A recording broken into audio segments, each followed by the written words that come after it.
On the very day we were to file our marriage license, my fiancé casually confessed he had spent the night at his lover's apartment. He even had the audacity to ask me, "So, are we still going through with this?" I slowly pulled out the folder containing our paperwork and answered calmly, "I'm sorry, you're too late." The air conditioning in the Manhattan City Clerk's office was so frigid it felt like invisible blades were scraping against my skin. I sat alone on a row of plastic chairs bolted to a wall painted a sterile, official-looking beige. Above, a poster with a slogan about marriage and family seemed to glare down at me. In my hands, I held a meticulously organized manila folder. Driver's license, birth certificate, the completed marriage license application, every form filled out in my own handwriting. I had been so thorough that not a single line was left blank. I wore a simple white dress, understated yet elegant enough to remind myself that today was supposed to be a milestone. I had applied my makeup with care.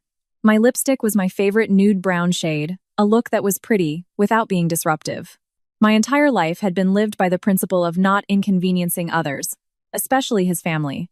A woman from an ordinary background, without wealth or powerful connections, marrying into a dynasty like his, is expected to be self-sufficient and always know her place. But today, I suddenly felt tired. All around me, other couples waiting to file their licenses were laughing and talking cheerfully. A young woman clutched a small bouquet. A young man kept glancing from his documents to his fiancée, as if afraid she might disappear. The sound of footsteps, the rustle of paper, the automated voice calling out numbers, it all blended into a hum that was both ordinary and deafening. I sat there, an island in a sea of people, my phone screen lighting up and going dark as I compulsively checked the time. 9:30 a.m. I had arrived exactly on time, just as we'd agreed. He had said, "It's just filing a license. Why are you so tense?" But I had still woken up at 5 a.m. to style my hair, steam my dress, and triple-check all the documents. This was how I'd lived for the 5 years I had loved him.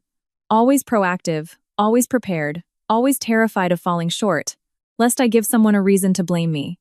By 9:45 a.m., I hadn't sent a single text. It wasn't an attempt at pride, but a sudden realization that over the past 5 years, I had sent far too many. I had reminded him to eat, to get more sleep, reminded him about meetings, reminded him to come home, reminded him of our anniversaries. His replies were always brief. "Yeah, I know, busy. Don't bother me." And in the end, all that remained was a long, cold silence. Today, I didn't want to remind him of anything. I glanced at my bare hands. I had once imagined a simple ring, nothing extravagant, just a symbol that I had been chosen. I had imagined him holding my hand as we walked in here, imagined him smiling and saying, "After this, let's get something to eat." Yes. Those imaginings were like the white dress I was wearing, beautiful but fragile. It would only take one small stain to ruin it forever. I took a deep breath, and a strange thought crossed my mind. If he doesn't show up, what will I do? I couldn't answer.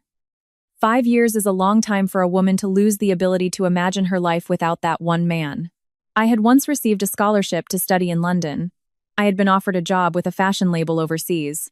But he had said, "If you go that far, I won't be at ease."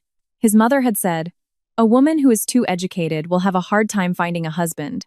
I had smiled, nodded, and chosen to stay. I had convinced myself that love required sacrifice, that a man needed support from behind, that his affection alone was enough for me. But there were days I asked myself, where was that affection? The sound of hurried footsteps brought me back to reality. I knew those steps. So familiar I didn't even need to look.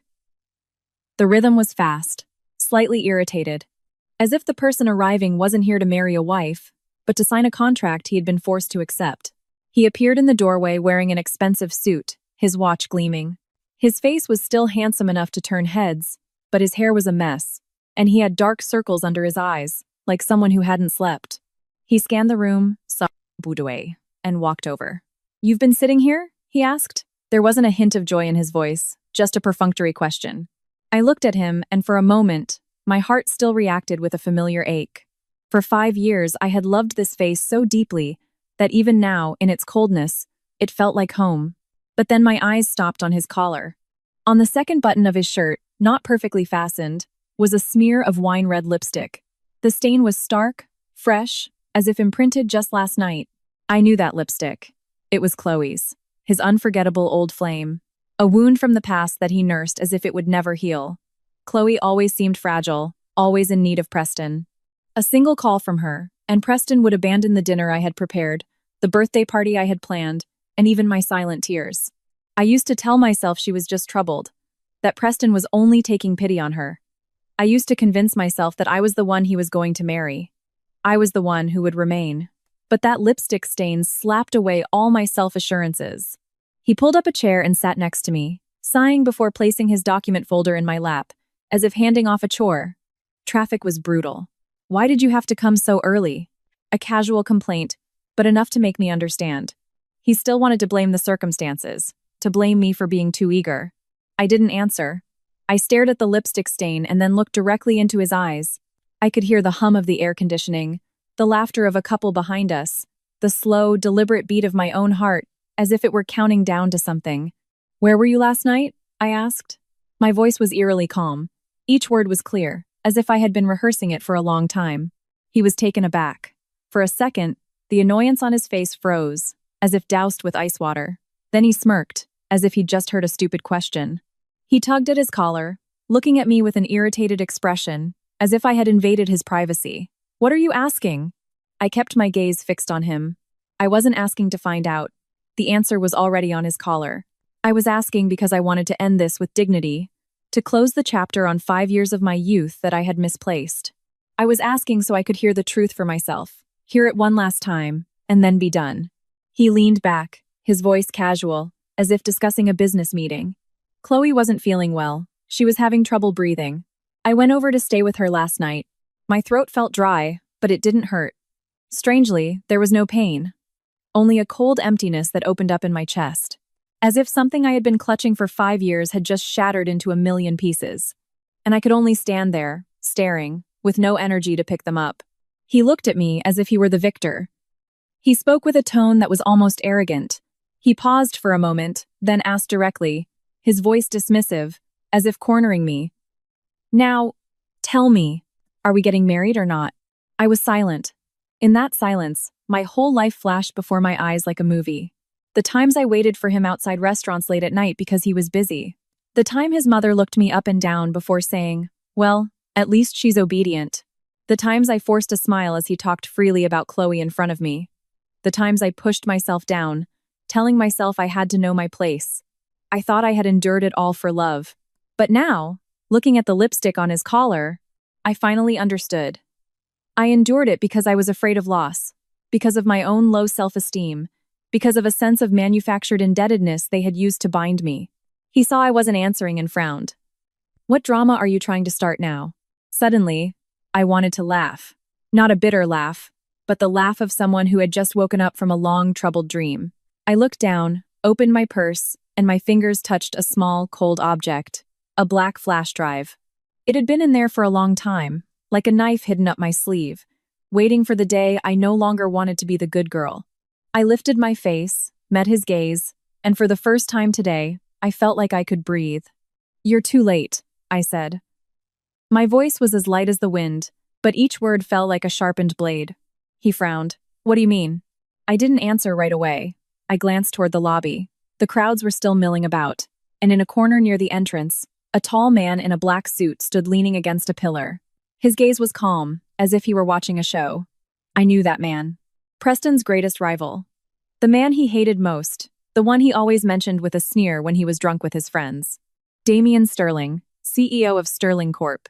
I clutched the flash drive, stood up, and took my first step away from the chair I had occupied for 45 minutes. My legs weren't shaking, because I understood that in this moment my life was about to turn in a different direction, no longer the one he had set for me. I walked past him, so close that his familiar cologne mingled with another scent, the scent of a woman who was not me. For the last 5 years, I had been accustomed to standing behind him, walking half a step slower, speaking in a softer tone, always afraid of making him lose face. But today, I walked straight ahead, without flinching, without looking back. He was stunned for a few seconds, as if he couldn't believe I dared to stand up before he had finished speaking. I heard him rise behind me, his voice sharp. "Where are you going?" I didn't answer. In front of me, the man leaning against the pillar had straightened from his casual stance. He stood tall as he saw me approach. His gaze was sharp but composed, the kind of look a man accustomed to weathering storms has, a man who weighs profit and loss over emotion. I had met him a few times at events where Preston had brought me along as a formality. Back then, he had always stood a head taller than everyone else, while I stood behind Preston, smiling politely, my name never asked. Today, I stood before him, and I knew that if I took this step, there would be no turning back. I stopped at a proper distance, not so close as to seem desperate, not so far as to show weakness. I held out the flash drive, placing it in my open palm, facing him. "Mr. Sterling," I said, my voice surprisingly steady, "I have this. If you're interested." He looked at the flash drive, then at me, a flicker of surprise in his eyes. He didn't rush to take it. Men like him never rush for things handed to them directly. "And you are?" "I am someone who, in a few moments, will have no connection to Preston Vance," I replied, blunt and direct. Behind me, I heard Preston shout, "Alara, what are you doing?" The entire lobby suddenly grew quieter. Curious eyes turned toward us. I could feel the rage and panic in his voice. For the first time, I saw him lose his composure in public because of me. But I no longer felt satisfaction, only exhaustion. Mr. Sterling's lips curved into a slight, unreadable smile. His gaze flickered to Preston's furious face, then back to me. "What's on it?" I took a deep breath. "Everything Preston has been doing behind your back for the last 3 years," I said slowly, each word deliberate. "From project manipulations and fun diversions to certain inappropriate relationships. If you're interested, I can provide more detail." Preston strode forward, his voice a low growl. "Alara, have you lost your mind? You dare to make up stories to frame me?" I turned to face him, looking at him for the last time in this context. His face was red, his eyes bulging, his usual confidence was gone. I suddenly realized that the man I had once considered my rock looked so fragile when he panicked. "I'm not making anything up," I said very quietly. "I just saved what you did." Mr. Sterling extended his hand but still didn't touch the flash drive. "And what do you want?" That question. I had prepared the answer a long time ago. I looked him straight in the eye, unflinching. "In exchange, marry me." The air seemed to freeze. Someone gasped. Someone else turned around completely. Preston stood frozen, his mouth agape, as if he had just heard something so insane he couldn't react. "What did you say?" he yelled. "Alara, you're certifiably insane." Mr. Sterling stared at me a moment longer. His gaze was no longer just curious. It was calculating. I knew that in his head he was rapidly placing the flash drive, a marriage, and the opportunity to crush his rival on a scale. "Do you know what you're saying?" he asked. "I do," I replied. "I need a legal marriage. You need what's on this drive. We both get what we want." Preston laughed, a forced, contemptuous sound. "Mr. Sterling, don't listen to her nonsense. She's just a foolish girl who knows nothing, clung to me for 5 years, and now she's gone crazy with jealousy." I no longer looked at him. I didn't need to prove anything to him. Mr. Sterling drew his hand back, folding his arms across his chest. "What's your guarantee of this flash drive's value?" I didn't answer with words. I opened my phone, swiped a few times, and showed the screen to him. On it were data tables, scanned contracts, and lines of text messages. Just a fraction, but enough to make a man as smart as him understand I wasn't bluffing. Mr. Sterling's expression darkened. He extended his hand again, this time decisively. The flash drive fell into his palm. "Fine," he said curtly. "You're with me." He took my wrist and pulled me toward the registration counter. His grip was firm but not rough, his hand warm and confident. A strange feeling ran down my spine.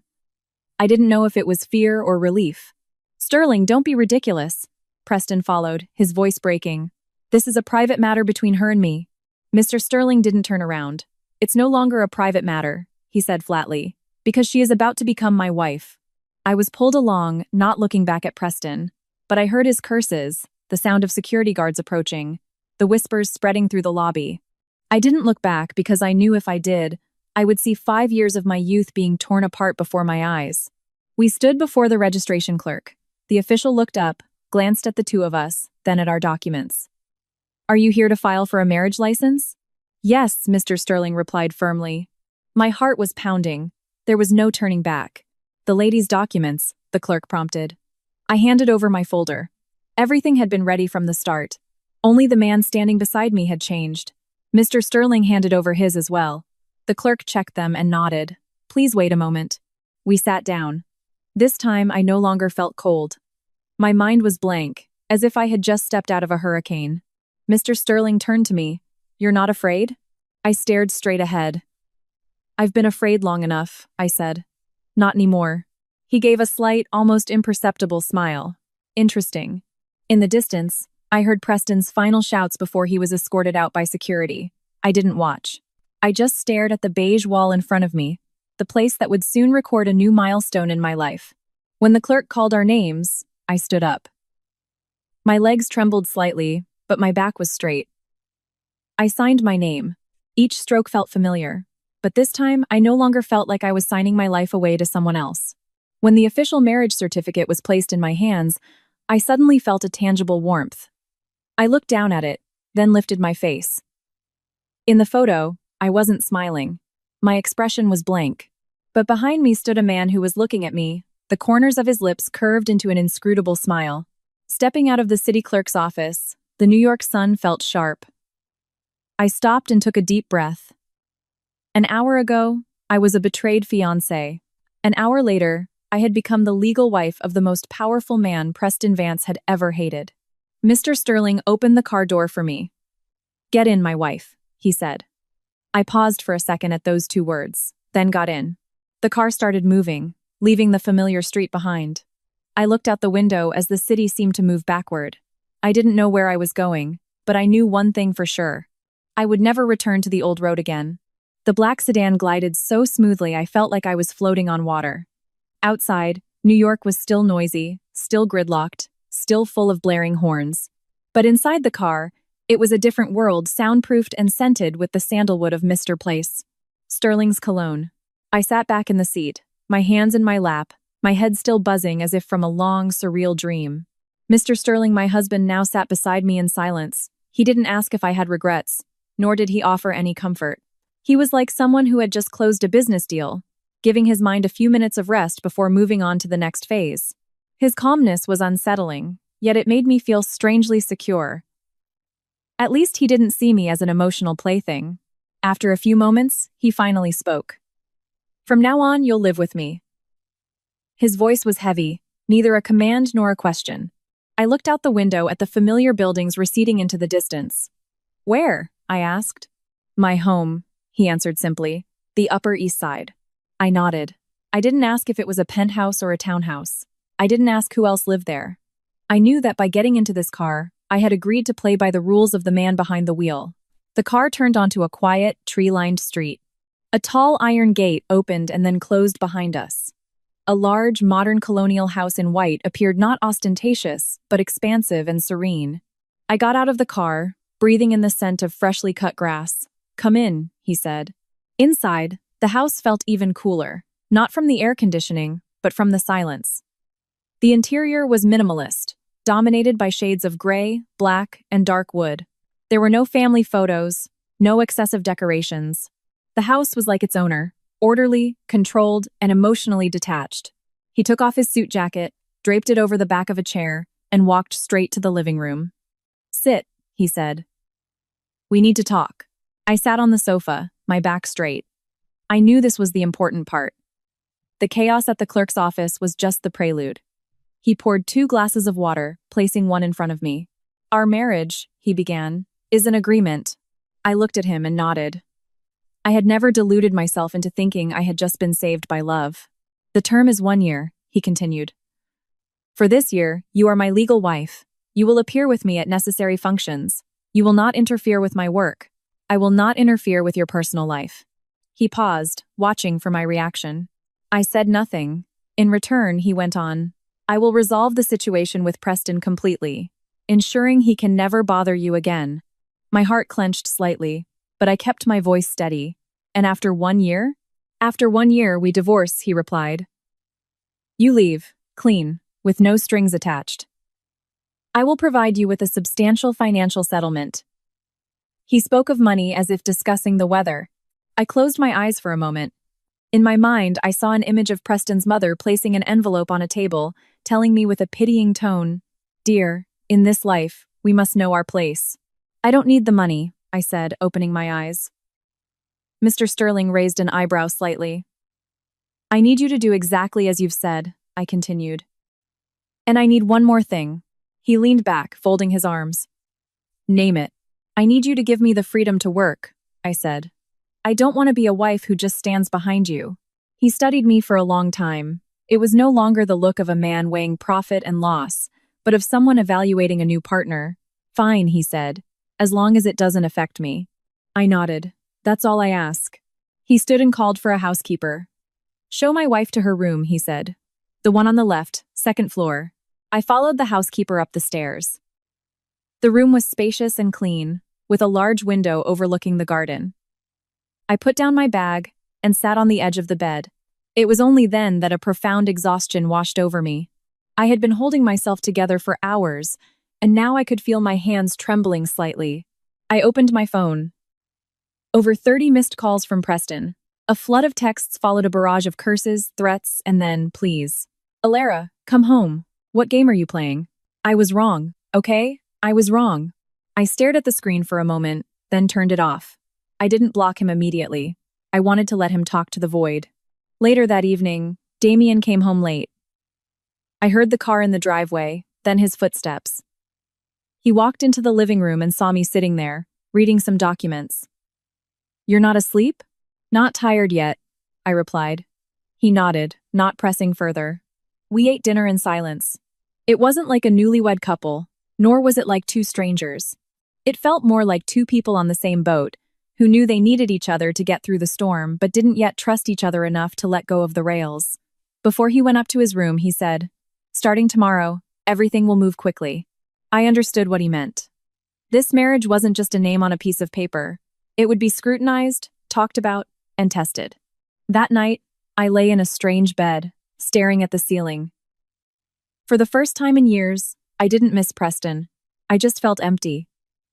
But emptiness, I realized, was also a form of freedom. The next morning, the news broke. CEO of Sterling Corp., Damien Sterling, in a surprise marriage, a whirlwind wedding at the Manhattan City Clerk's office. My name, Alara, appeared in various media outlets, simply labeled as the new wife. No one knew who I was, and no one needed to. My phone buzzed again. This time, it was Preston's mother. I answered without a greeting. What have you done? Huh? Alara, she screamed. Have you no shame? I let out a small laugh. You should be asking your son that question, I said. Ask him where he slept the night before our wedding registration. The line went silent. I ended the call. For the first time, my heart felt a little lighter. I stood before the mirror, looking at the woman in the reflection. She was no longer the girl who waited for someone who was always late. She had stepped onto a different path. More dangerous, colder. But it was a path she had chosen for herself. I took a deep breath and told myself, once you take a step, you have to see it through to the end. That morning, I woke up very early. Not out of habit, but because there were too many voices in my head. Texts, calls, social media notifications, news articles, it all felt like a torrential downpour on my life. I stood by the window of my room, gazing at the dew-covered garden. The tranquility was a stark contrast to the chaos brewing outside. The phone rang an unknown number. I'm a reporter from a New York business journal. Mrs. Sterling, could you share your feelings about this sudden marriage? I hung up without answering. I had no obligation to explain myself to anyone. I didn't get married to please public opinion. When I went down to the dining room, Damien was already there. He was wearing a crisp white shirt, flipping through a newspaper. His demeanor was as ordinary as any other morning. A cup of black coffee steamed in front of him. Did you sleep? He asked without looking up. I did, I replied. He nodded, as if he expected that answer. From today on, he said, you are no longer an unknown person. The news will be relentless. There will be good people and bad people. Some will dig into your past. Some will use you to attack me. He lifted his head and looked me straight in the eye. If you can't handle it, tell me.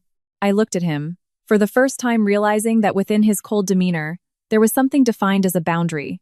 He didn't promise to protect me with sweet words. But he made it clear, if I was within his reach, he wouldn't let anyone harass me wantonly. I can handle it, I said. He studied me for another second, then looked back down at his newspaper. Good. After breakfast, he gave me a new phone. This number is for our joint affairs only, he said. Your old number? Keep it if you still need it. I understood. This was his way of separating my life into two parts, one private and one named the wife of Sterling Corp's CEO. Before we could leave the house, the phone rang again. This time, it was from an old acquaintance at a company where I used to work. "Alara, where are you?" "Things are a mess at Preston's office." I held the phone, my heart steady. A mess how? The waterfront development project in New Jersey suddenly had its funding pulled. All the partners are backing out. Preston is being called into back-to-back meetings. I hung up. I didn't need to hear more. I knew this would happen. The flash drive I gave Damien wasn't for show. It was a spark. And Damien was a man who knew how to fan the flames. That afternoon, Damien left the house earlier than usual. Before he left, he paused at the door and turned to me. "Don't go out today." I understood it wasn't advice, but a protective measure. About 2 hours later, the news began to spread faster. It was no longer about the wedding, but about business. Vance Industries embroiled in allegations of internal misconduct. Transparency of several projects under investigation. Preston's name was all over financial forums. No longer as a promising young entrepreneur, but as someone facing the court of public opinion. My personal phone vibrated again. I answered it. "Alara." Preston's voice was hoarse. "What did you do?" I was silent. "Do you want me to die?" "No," I answered. "I just want you to pay for what you've done. Don't think you're so great just because you have Damien behind you," he snapped. "You're just a pawn." "Do you think he married you for love?" I smiled. "At least he didn't sleep with another woman the night before our wedding day," I said. The line went silent. I heard a ragged breath, the sound of something being thrown against a desk. "Alara, come back," he pleaded, his tone changing. "I was wrong. I'll marry you properly. I'll give you whatever you want." I closed my eyes for a moment. If this had happened a week ago, my heart might have softened. But now, it was just comical. "Preston," I said, "you've already used up 5 years of my time. I'm not lending you any more." I hung up and blocked his number. My fingers didn't tremble. That evening I got another call. Preston's mother. Her voice was strained with anger. "Do you think marrying into a rich family means you've won?" "I never thought that," I replied. "You're destroying my son," I said slowly. "He is destroying himself." I hung up and blocked her number too. That night, Damien returned. His face was still calm, but I could see the fatigue in his eyes. He took off his jacket, sat down, and massaged his temples. "Vance Industries is starting to crack," he said, as if reporting progress. "That's just the surface." I poured him a glass of water and set it in front of him. "I don't regret it," I said. He looked at me. "I know," he replied. "If you regretted it, you wouldn't have given me the flash drive." We sat in a comfortable silence. It wasn't heavy, but felt like a calm interlude before a bigger storm. "Alara," Damien said my name. For the first time since we married, he said my name without any title. "Are you scared?" I thought for a moment. "I'm scared," I said honestly, "but I won't turn back." He nodded. "Then stand tall," he said, "because from now on, they won't just be targeting you, they'll be targeting me too." I understood. Being Damien Sterling's wife meant I had stepped into the eye of a power storm. But strangely, I didn't feel as alone as I once did. That night, I lay in bed staring at the ceiling. I remembered the image of myself waiting for 45 minutes at the city clerk's office. If I had texted Preston then, if I had given in, if I had turned back, I would probably be crying in another house right now, waiting for a man who was never truly mine. Outside, an early season storm broke, rain lashing down. Lightning lit up the entire garden.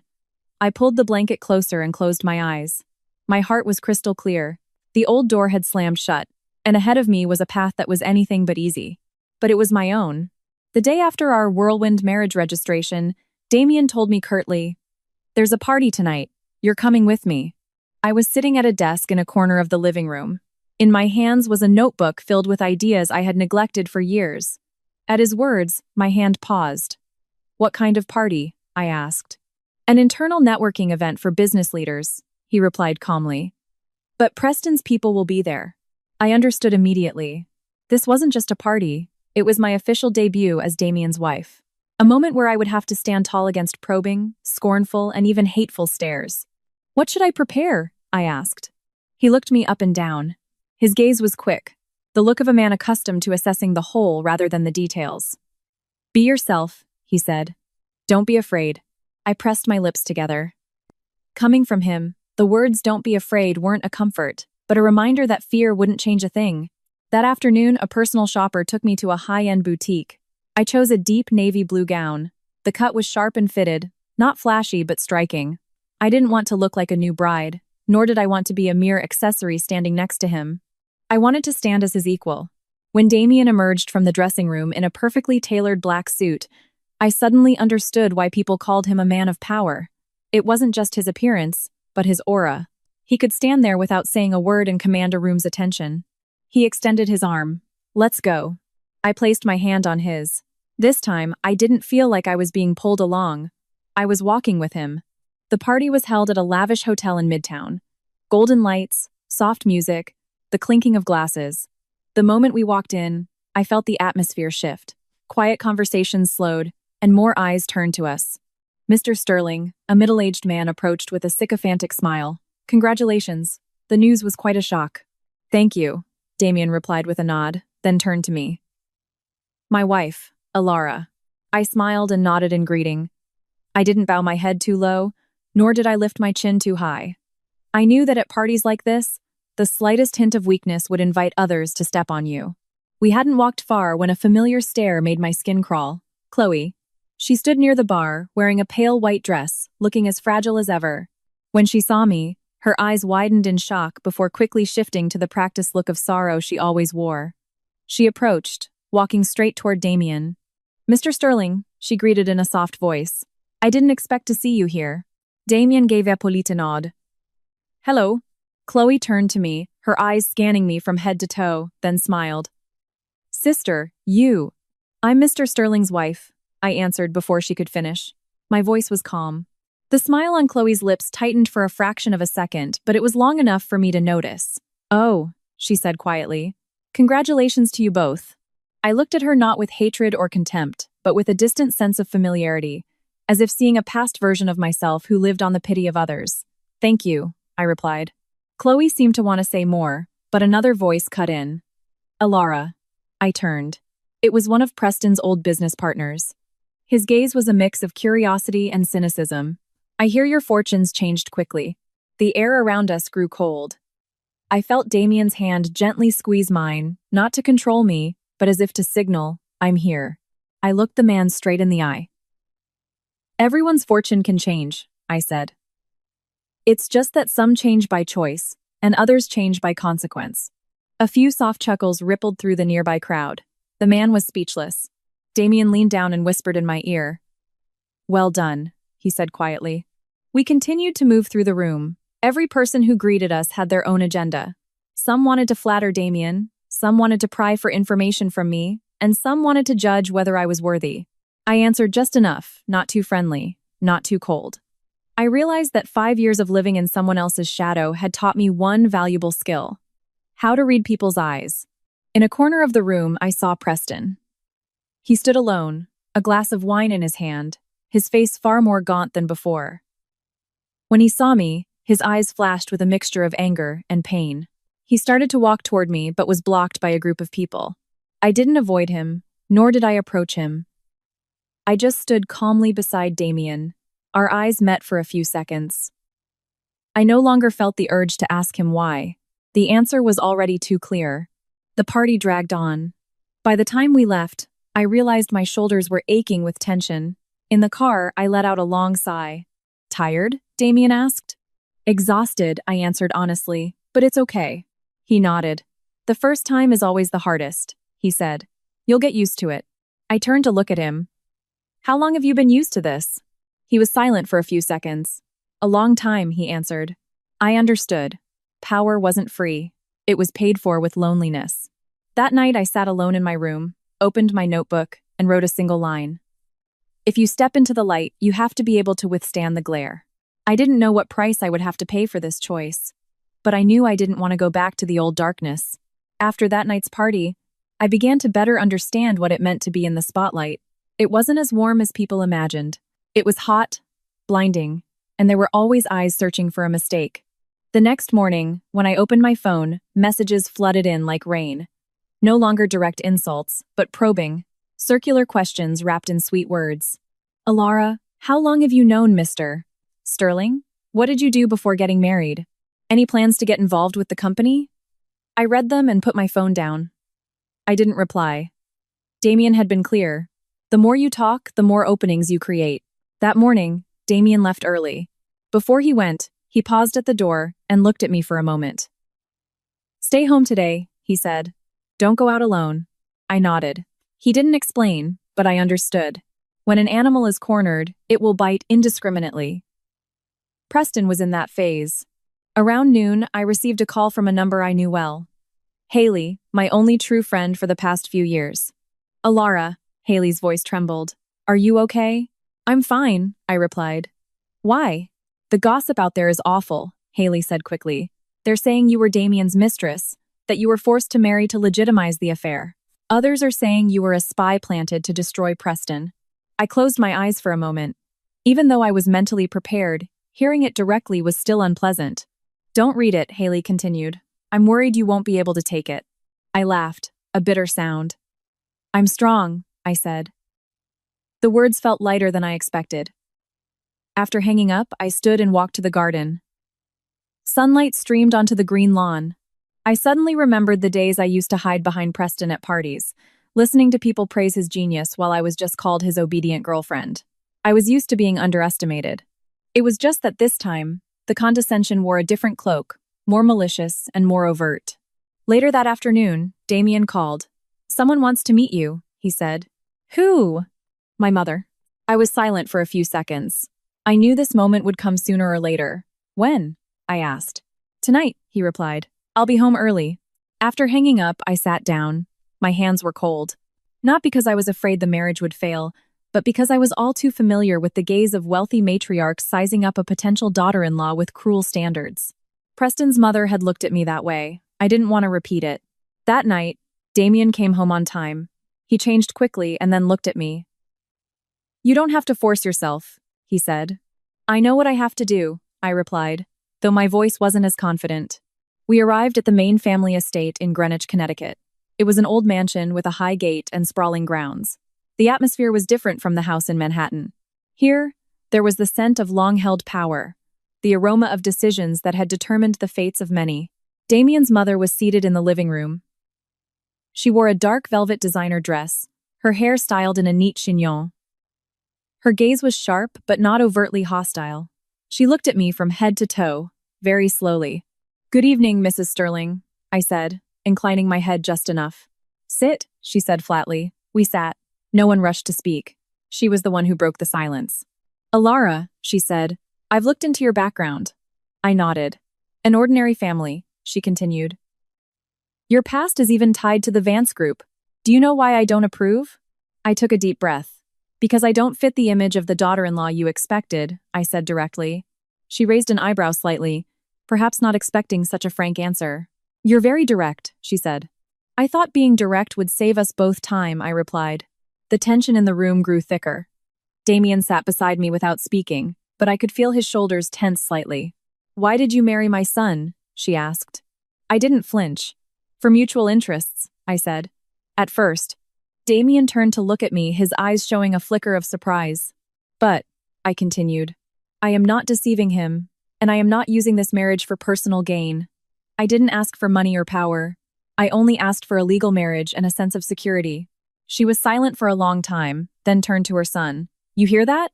she said to Damien, her gaze serious and weary. "You always think you know what you're doing. But marriage isn't a business transaction." Damien answered in a heavy voice. "I have never underestimated it, Mother." The conversation ended there, hanging in the air, no approval, but no clear rejection either. On the way home, I realized my back was damp with sweat. In the car, Damien said nothing for a while. Then he spoke. "You were more honest than I expected." "I didn't want to start with a lie," I replied. He nodded. "But from now on," he said, "things will be more difficult." I looked out the window. I knew. That night, I received a strange text. Just one sentence. "If you don't back down, Preston won't be the only one who gets hurt." I stared at the screen, my heart pounding. I didn't reply. I took a screenshot and sent it to Damien. He called immediately. "Stay inside the house," he said, his voice turning ice cold. "From now on, I'll handle it." I hung up and sat on my bed. For the first time since getting married, I clearly realized I had entered a chess game that was not just about revenge and pride, but also about real danger. But strangely, in that fear, I felt no regret. I remembered my reflection in the mirror that morning. It was no longer the look of someone waiting to be loved, but the look of someone who had chosen to rise, even if it meant paying the price. After the threatening message that night, the house in Manhattan fell into an unusual silence. It wasn't a calming quiet, but a tension like a tightly pulled string, ready to snap at the slightest touch. I no longer went out alone. A driver took me everywhere, and a bodyguard followed from a distance. Everything was orderly and professional, but it was also a clear reminder I was in a real danger zone. 3 days passed without any strange messages or threatening calls. It was the silence itself that made me anxious. Someone who would send a warning like that wasn't the type to just bluff and walk away. On the morning of the 4th day, as I was reading, the housekeeper knocked on my door. "Excuse me, ma'am. There's a young woman here to see you. She won't leave." I frowned. "Who is she?" "She says her name is Chloe." I froze. A cascade of emotions washed over me. Surprise, weariness, and a touch of boredom. The person I thought had retreated was still refusing to disappear. "I'll be down," I said. Chloe was standing outside the gate, not wearing any heavy makeup. Her dress was a pale color, her appearance as fragile as ever. When she saw me, her eyes immediately reddened, as if she was already prepared for her role. "Alara," she called, her voice trembling. "Please, just give me a moment to talk." I stood at a safe distance, not inviting her in. "Say it." "I have no one left," Chloe said, tears falling right on cue. "Preston won't listen to me anymore. He says this is all my fault. He says I ruined his life." I stared at her for a long time. If this were the past, I might have softened. I had once been the person in the background, witnessing her weakness and telling myself to be more compassionate. But now, I just felt tired. "Then why did you come to me?" I asked. Chloe bit her lip. "Please, help him stop." "Stop what?" "Stop destroying himself," she said quickly. "After all, he was once the man you loved." I laughed. It wasn't loud, but it was enough to make her fall silent. "You're mistaken," I said. "The man I loved died a long time ago. The one paying the price now is the man who chose to betray." "But you're happy now," Chloe said, her voice trembling even more. "You have Mr. Sterling, while he has nothing left." I looked her straight in the eye. "My happiness is not a reason to absolve him of his responsibility," I said. "And you of yours." Chloe took a step back. "You're so cruel," she whispered. I wasn't angry. I just saw everything with clarity. "No," I said.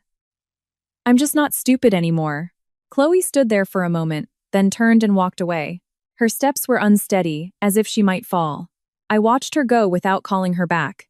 For the first time, I understood that there are people who, no matter how pitiful they seem, are not worth our continued sacrifice. That evening, Damien came home early. When I told him what happened, he wasn't surprised. "She's just a pawn," he said. "It's Preston who won't let go." "What do you think he'll do next?" I asked. Damien was quiet for a moment. "He'll try to meet you," he said, in person. The words had barely left his mouth when my phone vibrated. An unknown number. I looked at Damien. He nodded. I answered. "Ilara." Preston's voice was hoarse and tense. "Meet me." "For what?" "I need to talk. Just you and me. There's nothing left for us to talk about." "There is," he snapped. "If you don't come, I'll go to your old office." "What do you think your former colleagues will say when they find out about all this?" I gripped the phone tightly. Damien was already standing. "Let me handle it," he said quietly. I shook my head. "No," I said. "I have to finish this myself." He looked at me for a long time, then nodded. "I'm coming with you." We met Preston at a busy riverside cafe. When I arrived, he was already there. He was thinner, his eyes sunken. He stood up immediately when he saw me. "Alara," he called. I sat across from him without a greeting. Damien sat at a table not far away. "Look at me," Preston said, his voice choked with emotion. "I've become this." "I see that," I replied. "So you came. You really want me to die?" I looked at him calmly. "I don't want you to die," I said. "I just don't want you to keep living by sacrificing others." "You've changed," Preston said, his gaze filled with hatred. "You're not the Alara I knew." I nodded. "Thank God for that," I replied. Preston looked down and laughed bitterly. "You think Damien married you for love?" I didn't flinch. "No," I said. But he respects me. That's enough. Preston looked at me as if I were a stranger. You'll regret this, he said quietly. Maybe, I answered. But not because of you. I stood up. This is the last time I'm meeting you, I said. If you continue to bother me, I won't show you any more mercy. I turned and walked away. Behind me, I heard Preston slam his fist on the table. On the way home, I sat in silence. Damien didn't ask any questions. When the car stopped in front of the house, he finally said, "You did well." "I was just protecting myself," I said, sighing. He nodded. "That's the hardest thing to do." That night, it took me a long time to fall asleep. I knew today's meeting wasn't the end. It was just a sign that Preston had crossed into a more dangerous territory. But I also knew I was no longer a woman who could be pulled back by a few tears or threats. Some old connections, the more we try to hold on, the more they prove they don't deserve a place in our lives. After the meeting at the Riverside Cafe, I knew one thing. Preston had nothing left to lose. And when a man falls to that point, reason is the first thing to go. The following days passed in a tense, suffocating rhythm. I continued my activities in the large house, but every step felt watched. Every incoming call made me think twice before answering. Damien increased security, but he didn't lock me away. He just set a very clear rule. "Wherever you want to go, whatever you want to do, just tell me," he said. "I'm not forbidding it, but I need to know to ensure your safety." I nodded. That respect made me slowly stop feeling like I was living in a gilded cage. Preston didn't call again, didn't text, didn't show up. The silence was like the calm surface of the water before a tidal wave. One afternoon, I received an email from a strange address. There was only one attachment and a single short sentence.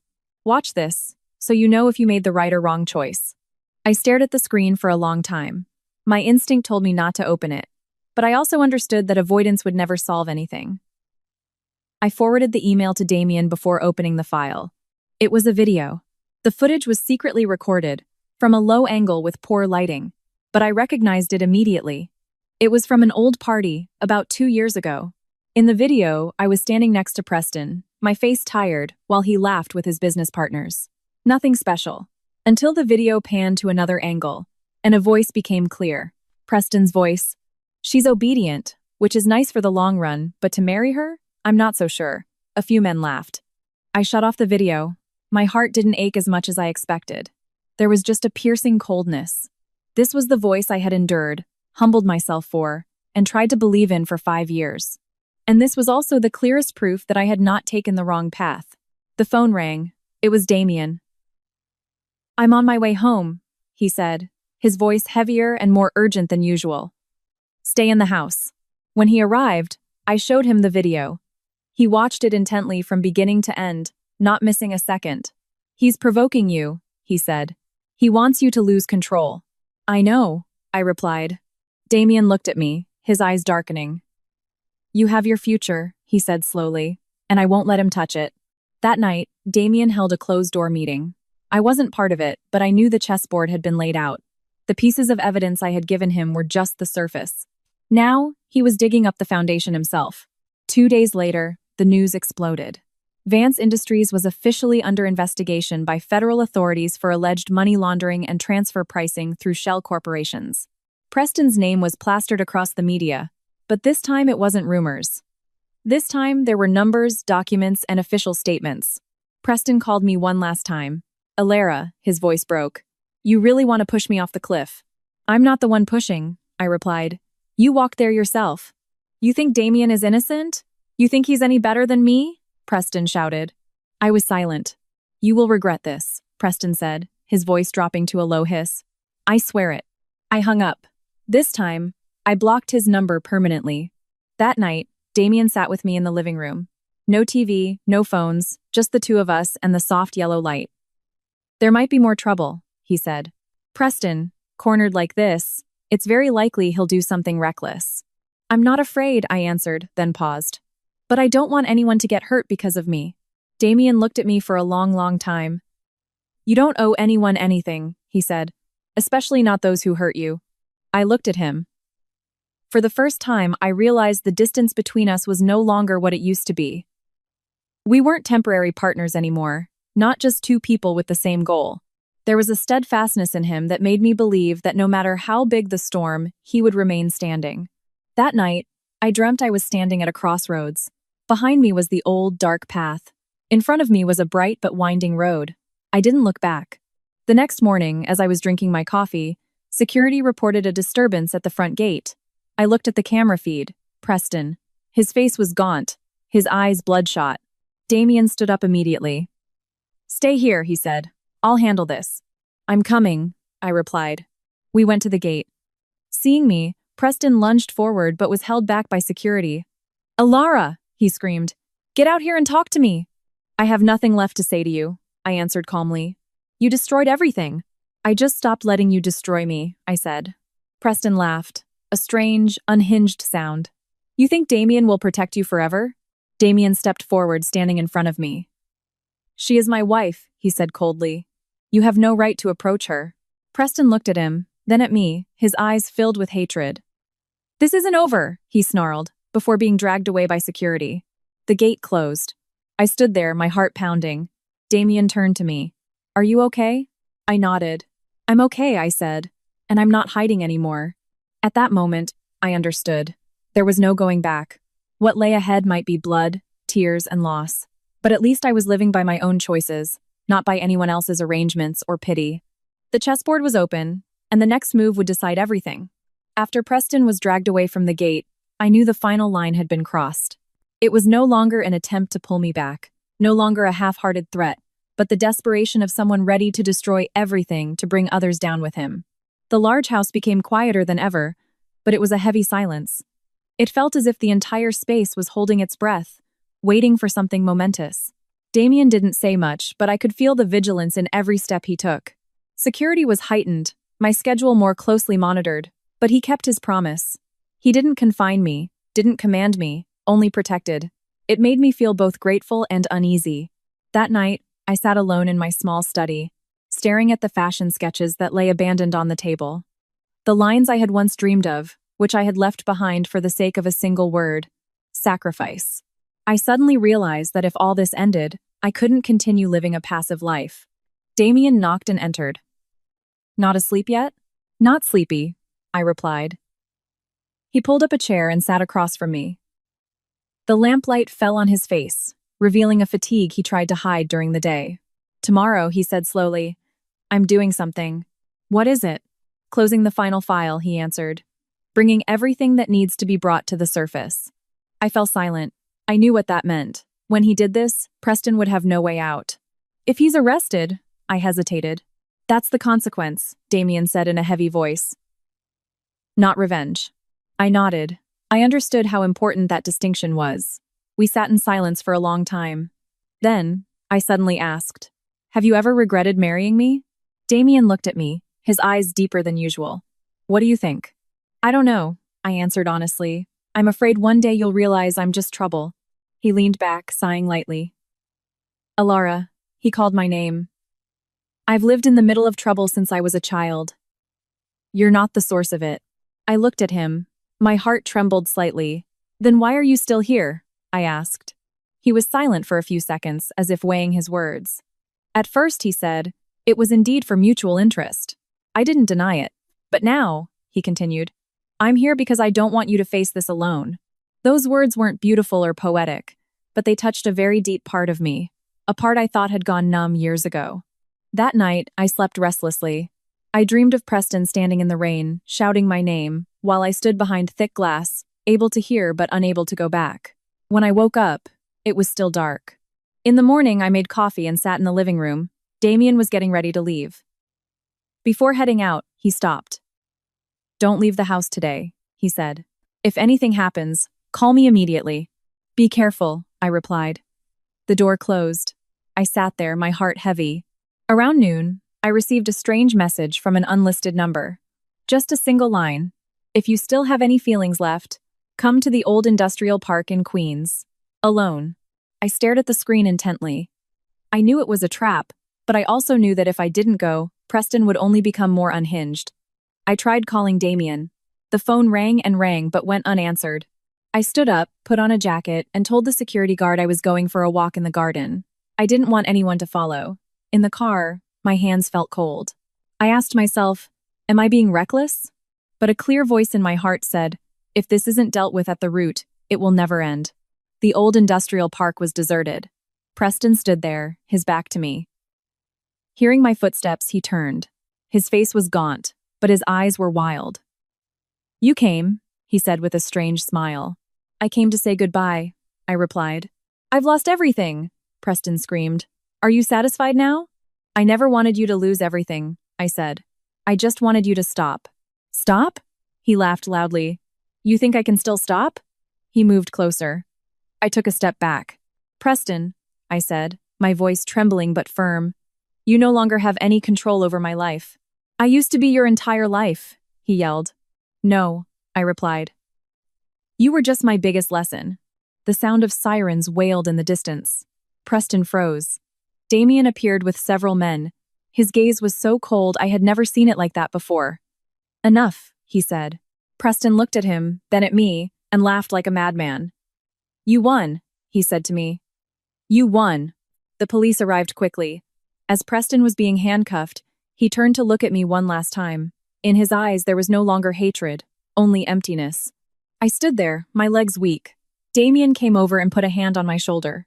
Are you okay? I nodded. Tears fell without me realizing it. Not out of pity, but because a chapter of my life had finally closed. On the way home, I leaned my head against the seat, staring at the gray sky. I knew that after today, everything would be different. I closed my eyes, taking a deep breath.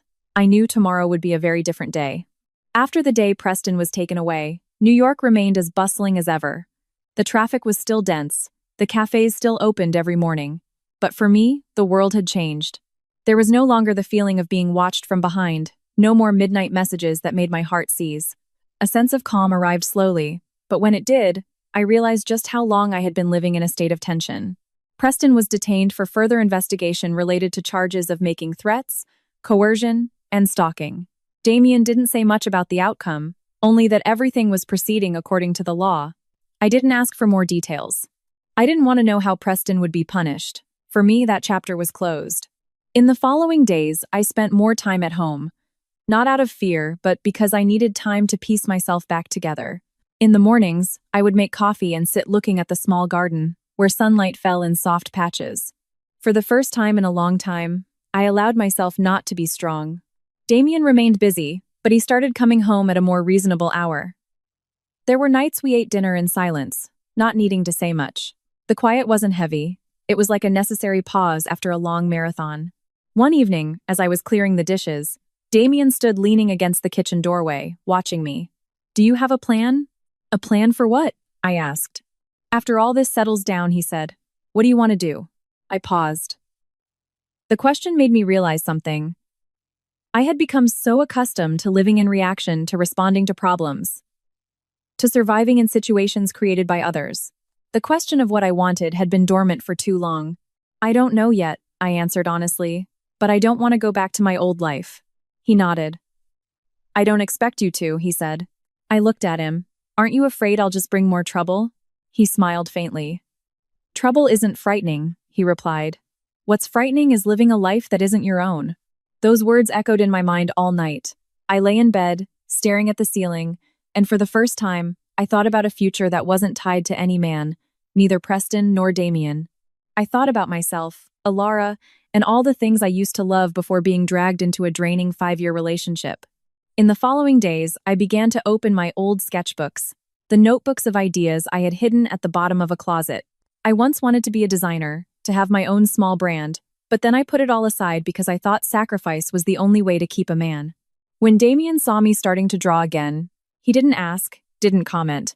He just brought a warm cup of tea to my study, set it on the table, and left. That silent respect made me feel neither judged nor pressured. A week later, Damien's mother called, inviting us to dinner. I was hesitant, but Damien said, Go. You don't need to please anyone, just be yourself. That dinner had a completely different atmosphere from our previous meeting. His mother no longer looked at me with a sharp, probing gaze. She asked about my health, about my old job, in a tone that was no longer cold. Later, she said, If you have a plan, just say so. This family has room for people with ambition. I nodded my thanks, not because I needed her approval, but because I felt I was being treated as an independent person, not just her son's shadow. On the way home, I asked Damien, "Did you say something to your mother?" "I just told her," he replied, "that if she wants her son to live in peace, then she should respect his choices." I laughed. "The way you talk is always like a negotiation," I said. He glanced at me. "But with you," he said, "I don't want to negotiate." I fell silent. My heart fluttered softly, but this time, I didn't rush to name the feeling. I had learned that not all feelings need to be immediately defined. At the end of the month, Damien had to travel to Singapore for a few days on business. Before he left, he stood at the door and looked at me. "Will you be all right at home alone?" "I'm no longer someone who needs to be watched," I said. He nodded with a small smile. "I know." While he was gone, the house felt more spacious, quieter. I didn't feel empty, just that there was more room to breathe. I went for walks around the neighborhood, stopping at a small coffee shop. For the first time in a long time, I sat alone in a crowd without feeling anxious. That evening, I got a text from an old colleague. "Elara, I hear you're more available now. Interested in a small project?" I stared at the screen and smiled. Maybe this was the first sign of a new path. I replied, "Send me the details." After putting my phone down, I looked out the window. The city was beginning to light up. I didn't know where the future would take me, but I knew one thing for sure. I would never go back to being a woman who lived her life dependent on someone else's choices. After a storm, the aftershocks can still be felt. But it was those very aftershocks that reminded me I had survived. And not just survived, I was learning to live for myself. The days Damien was away, I lived at a surprisingly slow rhythm. There were no more packed schedules, no more urgent calls or wary glances. I gave myself permission to relax, to breathe, to listen to my own heartbeat after so long being braced for a storm. I started waking up earlier than usual. Not because someone needed me to make breakfast, not because I had to keep up with someone else's schedule, but simply because I wanted to. I brewed tea, opened the window to let the morning breeze in. Sunlight fell on the desk where a pile of old sketches lay. I pulled up a chair and sat down, picking up a pencil. My first stroke was shaky, as if my hand had forgotten the feeling of freedom. But within a few minutes, it became fluid. I drew without a specific goal, not for a commission, not to prove anything. I drew because I wanted to see the ideas in my head become real on paper. Around noon, my phone buzzed, an email from the old colleague I had contacted. He sent a project description. A small brand, not a big budget, but they needed someone with a comprehensive vision, from design to brand identity. I read it carefully. My heart beat faster. It wasn't a glamorous opportunity, but it was real. I called him back. "How long is this project?" "3 months, the voice on the other end said. "We know it's not big, but we want to do it right." "I can't work part-time," I said. "If I take this, I want full creative freedom within the scope we agree on." There was a moment of silence, then he laughed. "That's Elara, all right," he said, still as direct as ever. "Fine. I'll send over the contract." I hung up and sat in silence for a moment. This was the first time in years I had made a career decision without needing to ask for anyone's opinion or permission. The feeling was strange and liberating. That afternoon, I drove out without a driver or bodyguard. I just told the housekeeper I was going for a drive. I went to a small gallery downtown where the work of young designers was on display. I walked slowly, observing every detail, listening to the stories behind each product. I suddenly realized I had missed so much by being busy chasing a relationship that wasn't mine. When I got home, it was starting to get dark. I received a text from Damien. "Work finished early. I'm flying back tonight." I looked at the screen and smiled. Not a dependent, waiting smile, but a warm feeling knowing someone was coming back, but wouldn't take over my entire world. Damien came home while I was making a simple dinner. He stood in the kitchen doorway, watching me for a moment. "You look different," he said. "Different how?" I asked. "Calmer," he replied. I turned off the stove and turned to face him. "Maybe because I'm not running anymore," I said. We ate dinner together. I told him about my new project. He listened intently, not interrupting, not rushing to give advice. "Do you need my help?" he asked after I finished. I shook my head. "Not yet," I replied. "If I do, I'll ask." He nodded. "I'm here," he said. The sentence didn't sound like control or overprotection. It felt like a support I could lean on when I needed it, and that would step back when I wanted to move forward on my own. The following weeks, I started a new routine. During the day, I worked on the project. At night, I read more reference materials, followed trends, and relearned things I had long abandoned. Sometimes I was so tired I just wanted to lie on the sofa, but my heart no longer felt empty.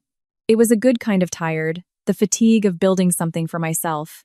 Damien remained busy, but he always respected my time. There were nights we worked in our own corners of the same room.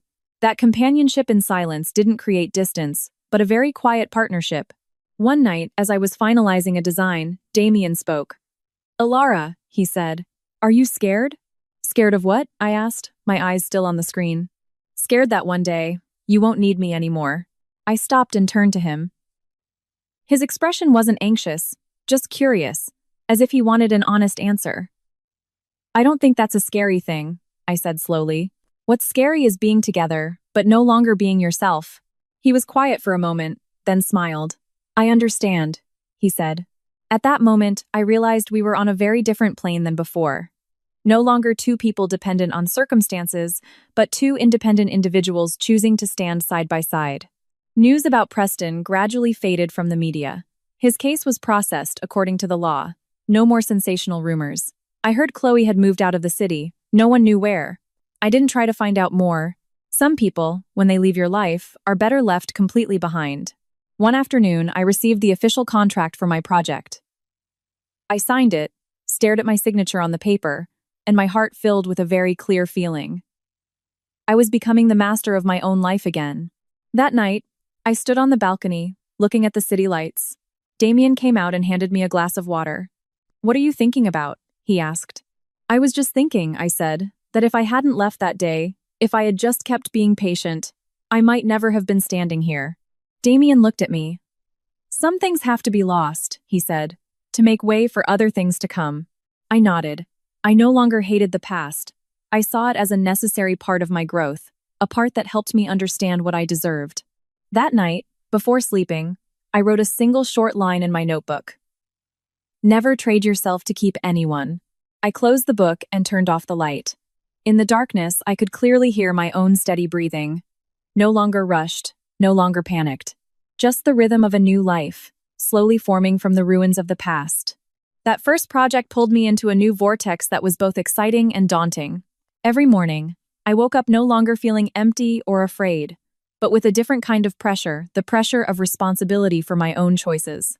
I told myself, this is the price of freedom, and I'm ready to pay it.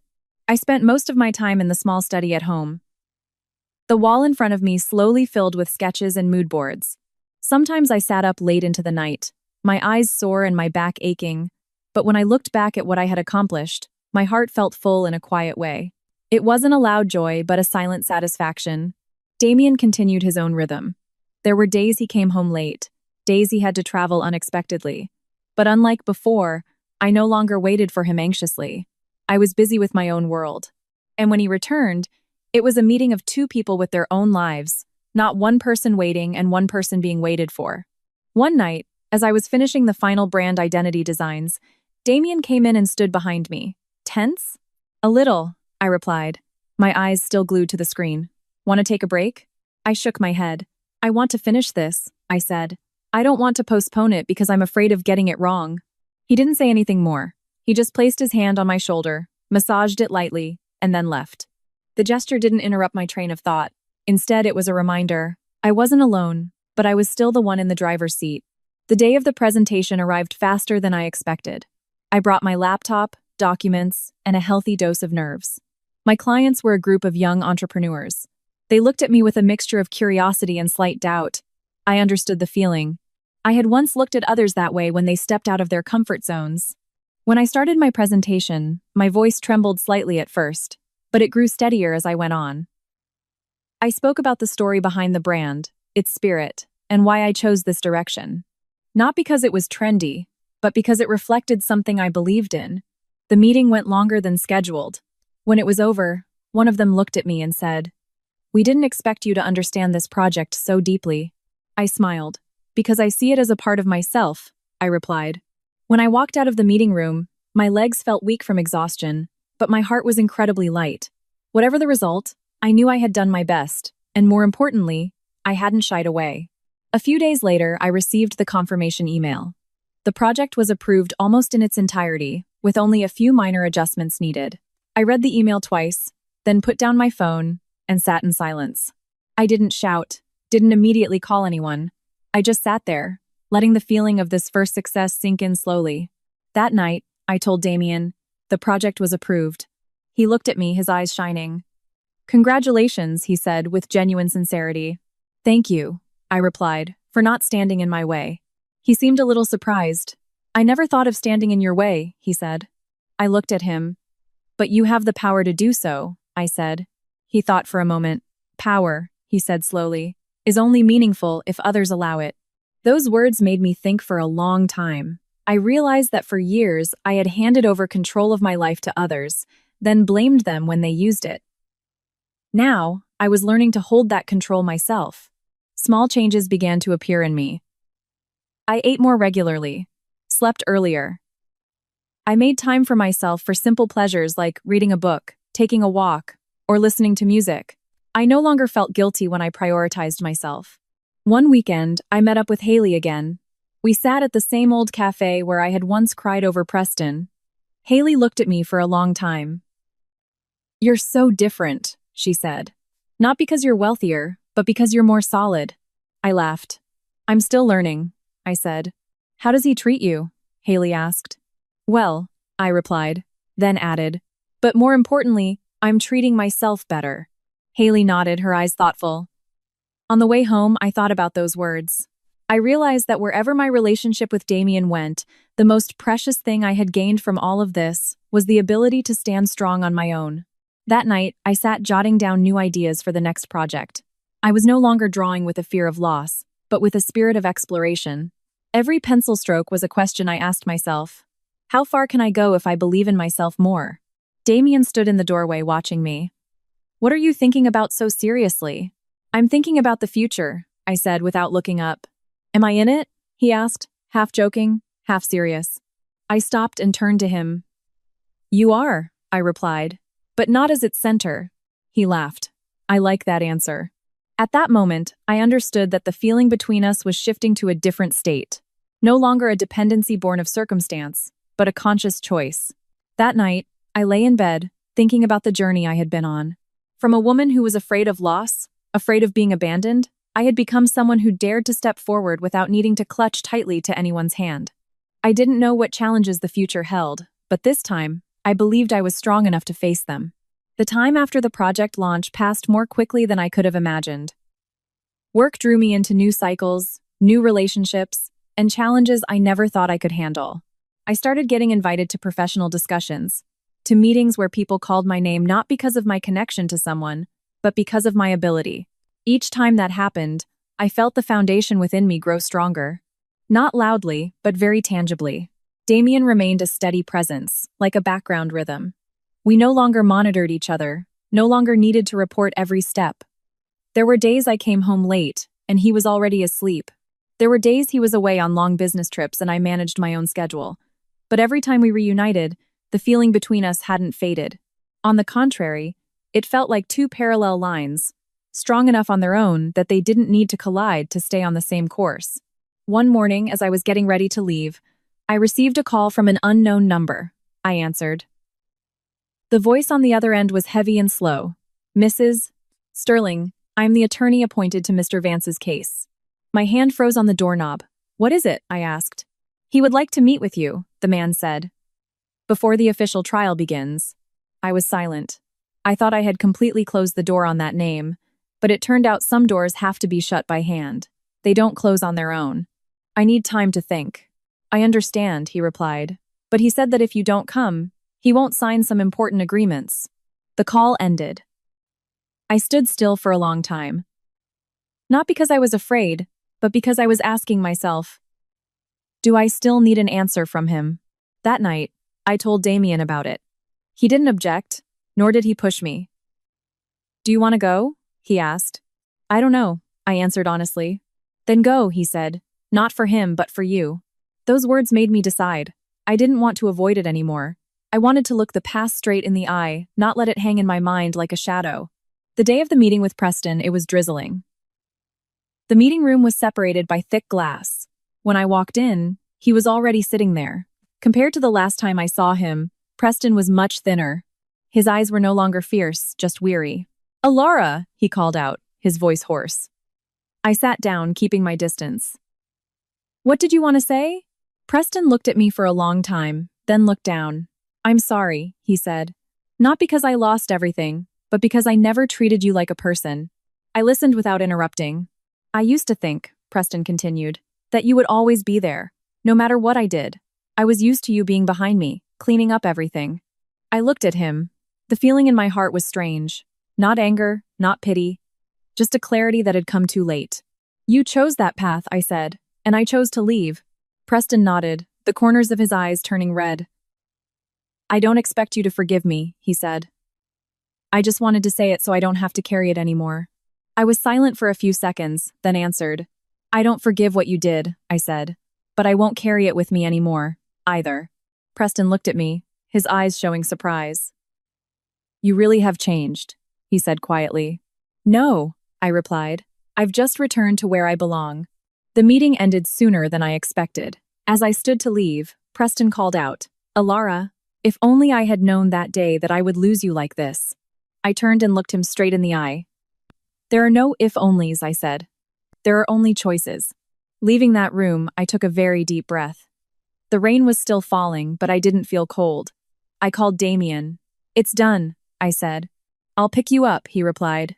In the car, I watched the heavy traffic outside the window. I didn't feel an explosive sense of relief, but a deep quiet, as if the final door had finally been closed properly. The following days, I focused completely on my work.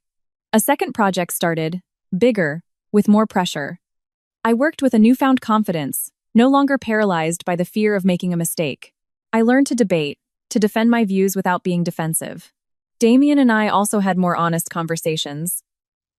One night, as we sat on the balcony, he asked, "Are you thinking about a more distant future?" "I think about it," I replied.